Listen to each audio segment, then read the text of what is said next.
going to show you how to hit better in MLB The Show 26. I am not a top player. I don't hit 400 on high levels, but hear me out. Look at people like Ted Williams, one of the best hitters of all time. He was not a good manager. He was not successful in that regard. Look at Barry Bonds, 762 home runs, 73 home runs in one season. But guess what? Not the best hitting coach. You know who was a good coach? Jim Leland. Never made it out of the minors, but guess what? Hall of Fame type manager, World Series champ. So apply that logic to MLB The Show 26 and watch these tips that I give you. First things first, custom practice will take you to the promised land. I'm old. I'm what the kids call chopped and unk, but I made World Series 3 times last year. And yes, I did it during Weekend Classic, when the stakes were the highest. We did it off Randy Johnson and Roger Clemens. Go into custom practice, pick the team you want to hit with, and make your opponent a group of pitchers that you have a hard time facing. For this one, we chose the long ball beasts.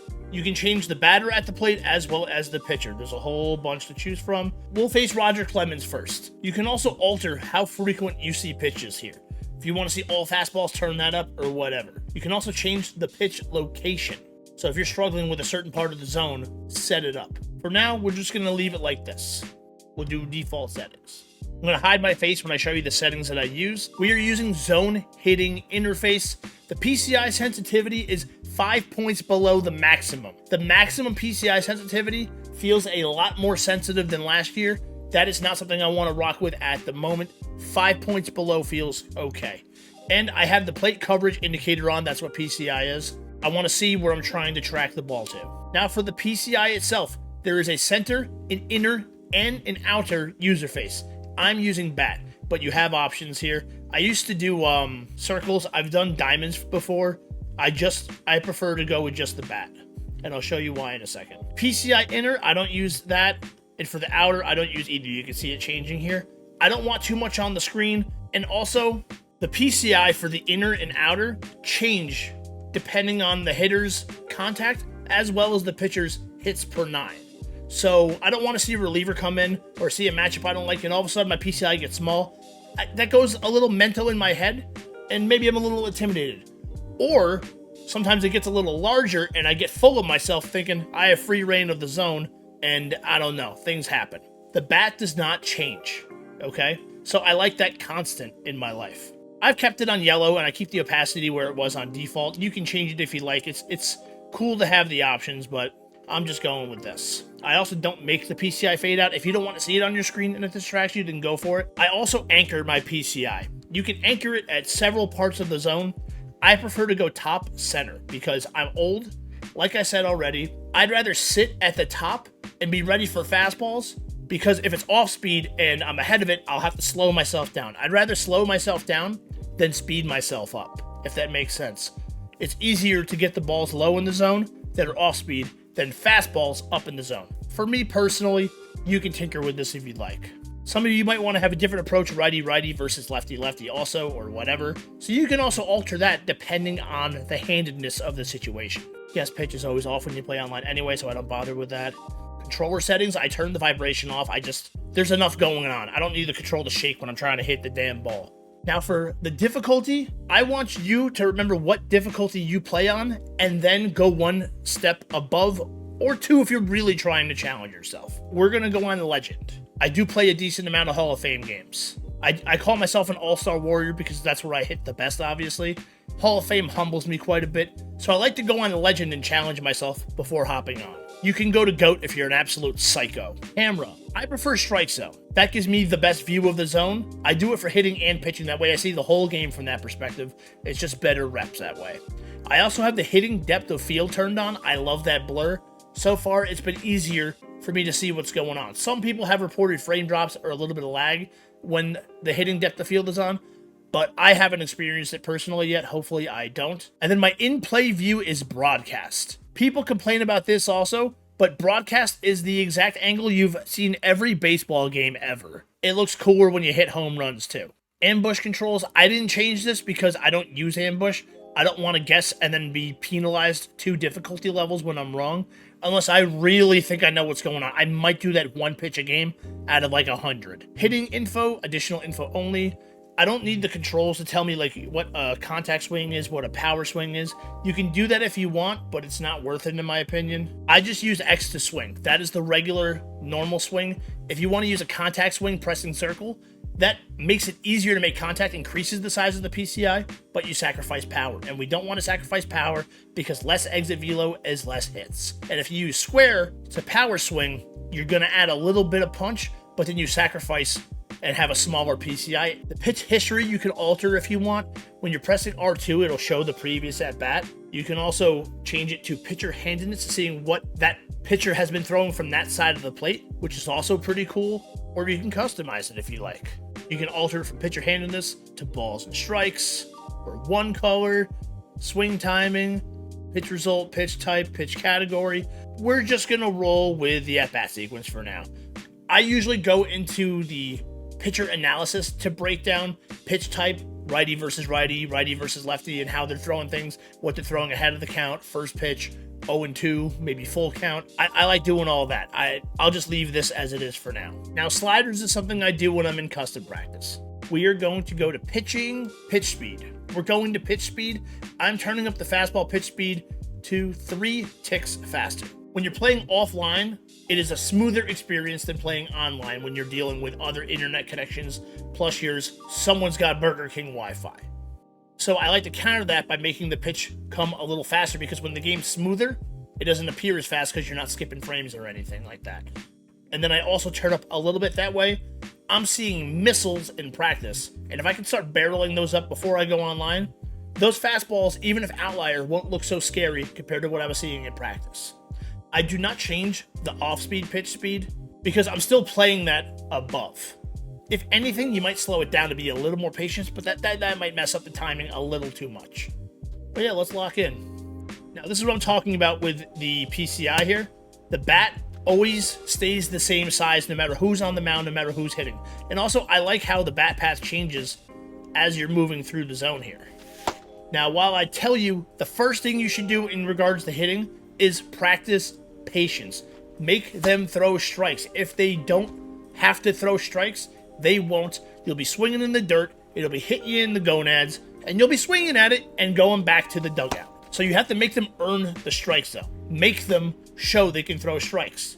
And then you can punish them from there. I'm also going to show you something weird. I like to move my PCI around a little bit before the pitch comes and then lock in right as it's coming, so I don't feel so stiff as we're, getting ready to hit. But also, the way you normally hold a controller, just like that, there's nothing wrong with it.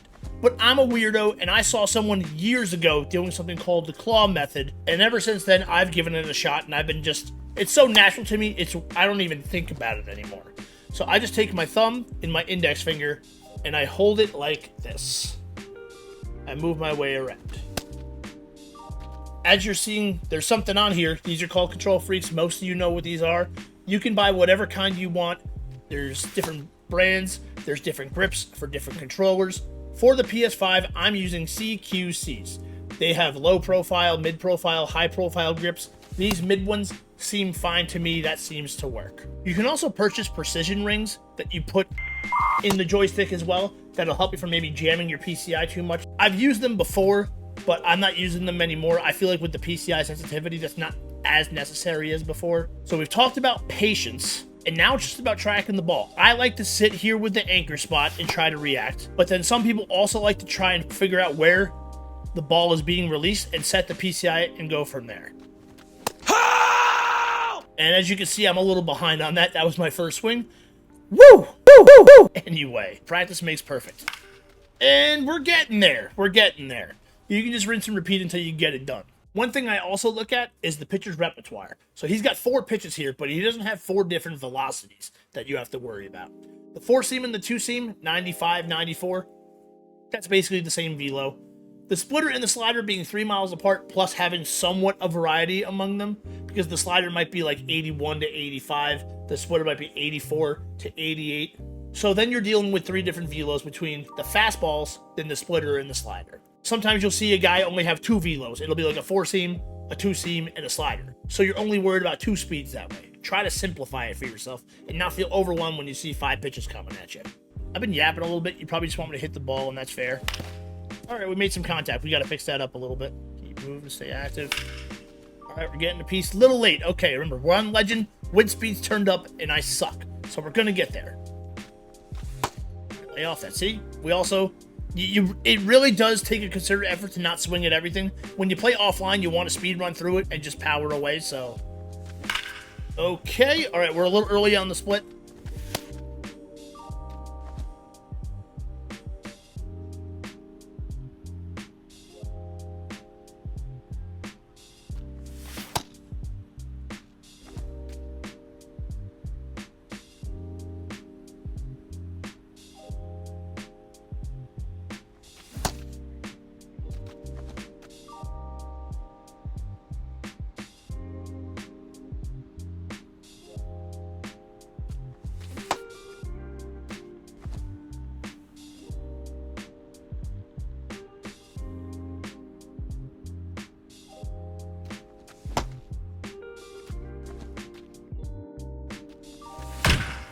Oh my god, we launched one. Mashed potato! Maybe I still got it in me, huh? Let's just work on fastballs now. See if we can lock in here. I have to sit up a little bit, huh? Mashed potato! Just late, but on Legend with the pitch speed turned up, I'd say that's perfect. Even when you know what's coming, it's still tough to react to. See? Give Houston a little bit of credit for what they did. Mashed potato! Alright, I think we're on the ball now, baby. Alright, we're a little late on that, so, Alright, now we're on that. Beautiful. Let's have some fun and go lefty-lefty now. That is my greatest weakness. Good piece. Okay, wow, wow. How are they not giving me perfects on this, by the way? Early on it. Alright, we kind of pieced up that one. Let's see Billy Wagner. Throws 98. Will I swing out of my shoes? Took a lot for me to not to swing at that. Swing and a drive. Now for fun, let's just look at Roy Halladay because he always carves me up. Oh, we're early. Yep, it's going to take some adjusting. Perfect rip. Okay. You know what? We're going to leave on a perfect. That's totally fine. We're leaving it on a perfect. So, the keys. Patience. Make him throw strikes. Try to establish patterns. Go, hey, he's going sinker or slider. He's going with a certain pitch in a certain count when he's ahead of me. He's throwing a certain pitch when he's behind. When it's righty versus lefty, maybe he's only throwing away. Stuff like that. Just try to take note and get that pitch count up. You want him to throw at least 20, 25 pitches an inning. Another thing that's mental for me is once I get a starter's pitch count up, he goes to the bullpen. I still have the mindset that I've worked the starting pitcher down, and I feel like I'm ready to jump on everything, but it's a whole new pitcher with new stamina, full, velo and break is all there. I got to slow myself down and remind myself, like, hey, this is you take some more pitches and get a feel for what's going on. Make sure not to press too hard when you're losing. Don't get too aggressive when you're winning, because then maybe you feel a little too cocky and you start missing everything. You might give them a chance to get back into the game and take that momentum away from you. People don't realize how real that momentum can be. Like I said, baseball is tough. I know we're just playing the virtual version of it, but you still got to have the right mentality for it. Hopefully all these tips help out. Patience, look for patterns, take practice, turn up the speeds, try high difficulty, get some grips. A monitor is going to help you too. This is a $600 monitor. I have a Samsung with a 0.2 millisecond response time. As long as it's under 2 milliseconds, you could probably get one for like, I don't know, 100, 150 bucks if you have the money. I'm not going to tell you to spend money to enjoy a video game, but that does make a difference. It literally makes the pitches look slower to you. Things like that do help. The grips are cheap. Those are easy to get. Hopefully this stuff makes a difference for you. And if it does, make sure to like, subscribe, share it with a friend, and I'll see you next time. Pizza out.